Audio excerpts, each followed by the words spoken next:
Yes 10th class 7th chapter में आज आगे the periodic change of properties is called periodicity in properties. Properties की जो periodic change होता है वही कहलाता है periodicity in properties. And these properties are called periodic properties, और यही प्रॉपर्टीज़ जो है पीरियोडिक प्रॉपर्टीज़ कहलाती है। एग्जाम्पल है atomic radius, melting point, boiling point, ionization of properties its extra. अब एक वन बाय वन इनको हम रीड करेंगे। पहले अपना एटॉमिक रेडियस।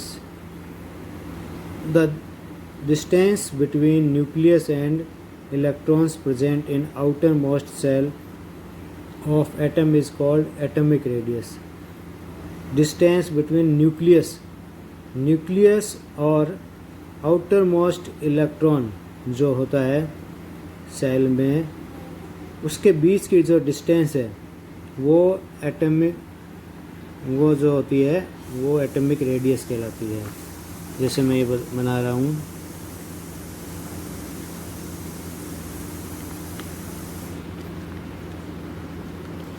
ये तो हो गया न्यूक्लियस और ये आउटर मोस्ट सेल में इलेक्ट्रॉन।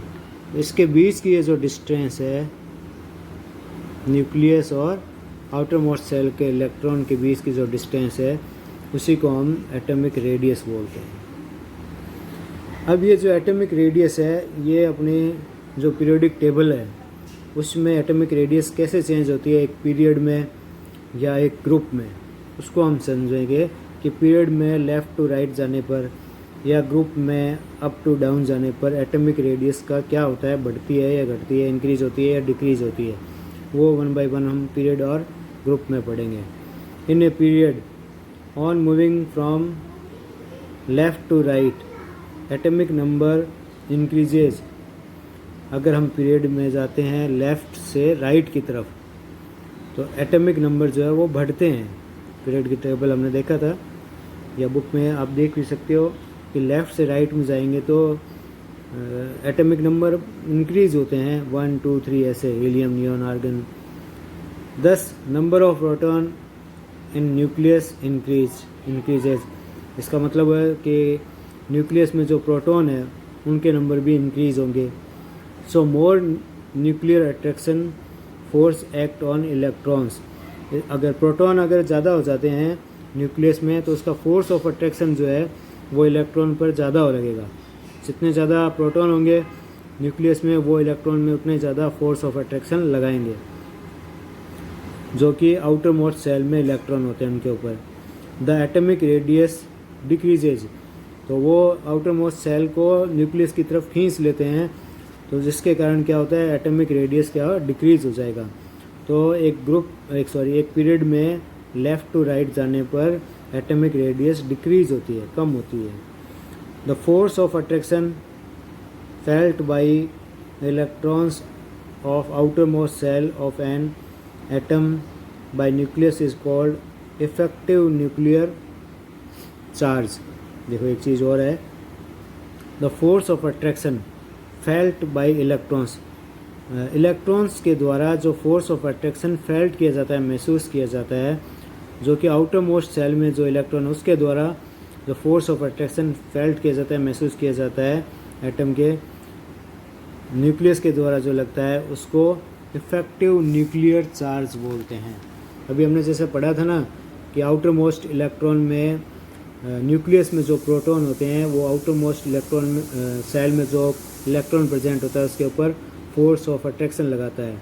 इसी फोर्स ऑफ अट्रैक्शन को इफेक्टिव न्यूक्लियर चार्ज कहा जाता है, जिसे मैंने शॉर्ट में लिखा था EN charge, effective nuclear charge. EN charge यानी effective nuclear charge is always less than actual nuclear charge.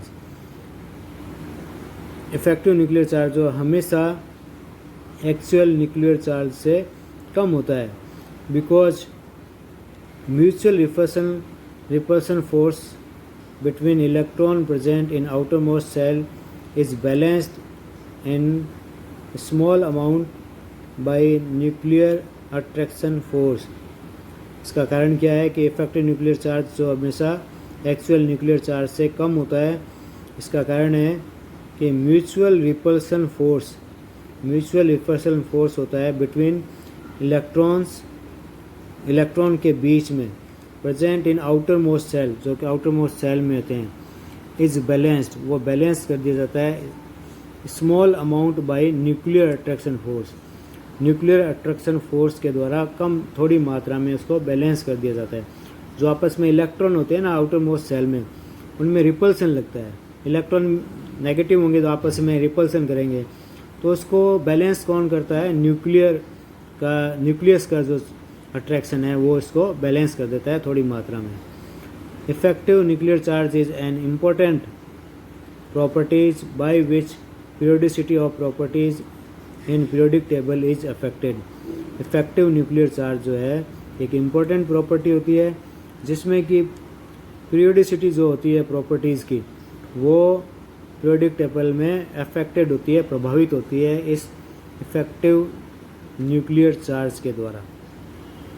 In a period from left to right effective nuclear charge increases. एक पीरियड में हम लेफ़्ट टू राइट जाते हैं तो effective nuclear charge जो है बढ़ जाता है। And on moving down a group it decreases. और एक ग्रुप में अगर हम नीचे जाते हैं, ऊपर से नीचे जाते हैं, तो इफेक्टिव न्यूक्लियर चार्ज कम हो जाता है। ये ध्यान रखना, एक पीरियड में effective nuclear charge left to right जाने पर बढ़ता है और एक ग्रुप में ऊपर से नीचे जाने पर इफेक्टिव न्यूक्लियर चार्ज डिक्रीज होता है, यानी कम होता है। In a group moving down atomic number increases, number of shells also increases.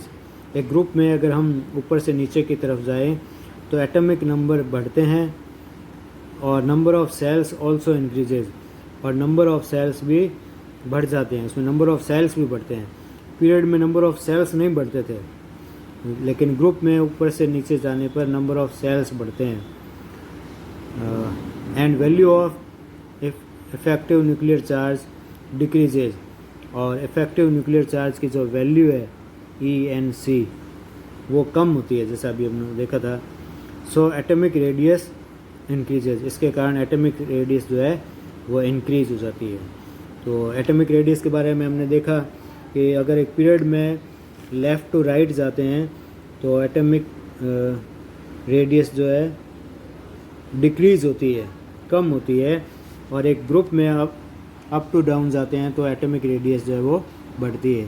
तो पहली चीज़ तो अपने को इसमें ये ध्यान रखनी है एटॉमिक रेडियस की पीरियोडिक टेबल में, कि वो पीरियड में लेफ़्ट टू राइट जाने पर कम होती है और ग्रुप में अप टू डाउन जाने पर बढ़ती है। पहली चीज़ तो ये कम होती है और ज़्यादा होती है, ध्यान रखना है।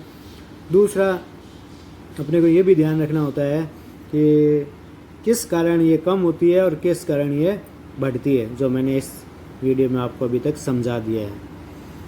नेक्स्ट है ionic radius. When an atoms accepts और donates electron then ion is form. हमें पता है कि जब एक एटम या तो इलेक्ट्रॉन लेता है या इलेक्ट्रॉन डोनेट करता है, या तो एक्सेप्ट करता है या डोनेट करता है, तो आयन बनता है। इससे जो कारण जो रेडियस होती है उस आयन की वो क्या कहलाती है, आयनिक रेडियस कहलाती है। When an atom donates electron the positive ion is form. जब एक एटम इलेक्ट्रॉन डोनेट करता है, छोड़ देता है, त्याग देता है, तो पॉजिटिव आयन बनता है। देखो ये सोडियम है, एमिशन ऑफ इलेक्ट्रॉन निकल जाता है, तो सोडियम प्लस यानी सोडियम आयन प्लस इलेक्ट्रॉन जो निकल गया। In formation of positive ion यानी कैटायन, पॉजिटिव आयन को कैटायन भी बोलते हैं। With removal of electron outer most shell of electron gets completely over.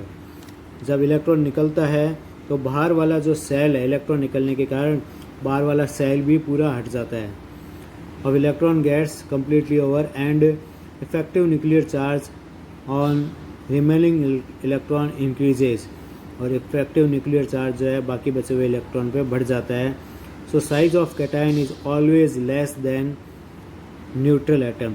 इसलिए कैटायन का जो साइज है वो अपने न्यूट्रल एटम से हमेशा कम होता है इफेक्टिव न्यूक्लियर चार्ज इंक्रीज होने के कारण, और एक वो आउटर मोस्ट सेल भी बाहर निकल जाता है। तो सेल अगर पूरा हट जाएगा तो साइज छोटा ही होगा। When an atom accepts electrons, then anion is formed।